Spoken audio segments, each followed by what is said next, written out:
بسم اللہ الرحمن الرحیم نحمدہ و نصلی علی رسولہ الکریم۔ چاند رات، لیلۃ الجائزہ یا انعام کی رات۔ عام دستور یہ ہے کہ مزدور کو اس کے کام کی مزدوری کام کے بعد دے دی جاتی ہے۔ بہقی کی روایت ہے کہ رمضان المبارک کے آخر میں اللہ جل شانہ فرماتے ہیں، جس دن اس ماہ کے دن میں روزے رکھے اور راتوں کو تراویح میں قیام کیا، میں نے ان کے سارے گناہوں کو معاف کر دیا، سوائے 4 قسم کے آدمیوں کی، سب کی مغفرت ہو جاتی ہے۔ ایک وہ جس نے شراب نوشی کی، دوسرا والدین کا نافرمان، تیسرا رشتہ داریاں توڑنے والا، اور چوتھا کینہ یعنی بغض رکھنے والا۔ حضور صلی اللہ علیہ وسلم نے فرمایا ہے، اس کا مفہوم ہے رمضان المبارک میں روزانہ افطار کے وقت اللہ جل شانہ 10 لاکھ آدمیوں کی مغفرت کرتے ہیں، انہیں جہنم سے خلاصی مرحمت فرماتے ہیں جو جہنم کے مستحق ہو چکے تھے۔ اور جب رمضان کا آخر دن ہوتا ہے تو یکم رمضان سے آج تک جتنے لوگ جہنم سے آزاد کیے گئے ان کے برابر اس ایک دن میں آزاد فرماتے ہیں۔ کاش اللہ جل شانہ ہمیں بھی ان لوگوں میں شامل فرما دے۔ اس اعتبار سے عید کی رات کو شب مغفرت بھی کہا جاتا ہے اور لیلۃ الجائزہ یعنی انعام کی رات۔ ادب کا تقاضا تو یہ ہے کہ نعمتیں ملنے کے بعد اس کا شکر بجا لایا جائے، نہ کہ فضولیات میں وقت ضائع کیا جائے۔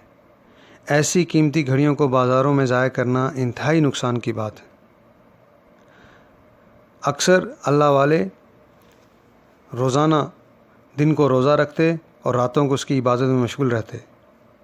سوچنے کی بات یہ ہے کہ اللہ جل شانہ نے سال بھر میں صرف 2 دن عیدین کے روزہ رکھنے کی ممانعت فرمائی، اور سال کے اندر کوئی بھی رات ایسی نہیں جس میں عبادت سے منع فرمایا ہو۔ کچھ احادیث میں اس لیلۃ الجائزہ کی فضیلت بھی آئی ہے جو کہ ضعیف ہیں، لیکن ہم اگر اس رات میں عبادت نہیں کر سکتے تو کم از کم اسے غلط کاموں میں ضائع بھی نہ کیا جائے۔ حضرت سلیمان رضی اللہ عنہ ایک جلیل القدر صحابی تھے، مگر نوعمری کی وجہ سے حضور صلی اللہ علیہ وسلم سے روایت کی نوبت نہیں آئی تھی۔ حضرت عمر رضی اللہ عنہ کے دور خلافت میں ایک دن صبح کی جماعت میں موجود نہ تھے۔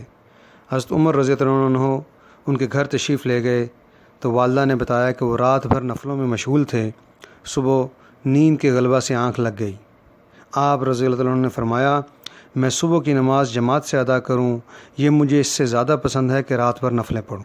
کتنے افسوس کی بات ہے کہ ہم عبادت اور درکنار ہماری اکثریت چاند رات میں بازار خریداری کرنے کی بجائے تفریح کے لیے جاتی ہے، اور پھر تہجد پڑھنا تو دور کی بات، فجر کی جماعت اور اکثر کی نماز ہی قضا ہو جاتی ہے۔ اگرچہ رمضان المبارک کی جو 70 گنا کی اجر کی فضیلت تھی وہ باقی نہیں رہی، لیکن اس کا مطلب یہ نہیں کہ گناہوں میں مشغول ہوا جائے۔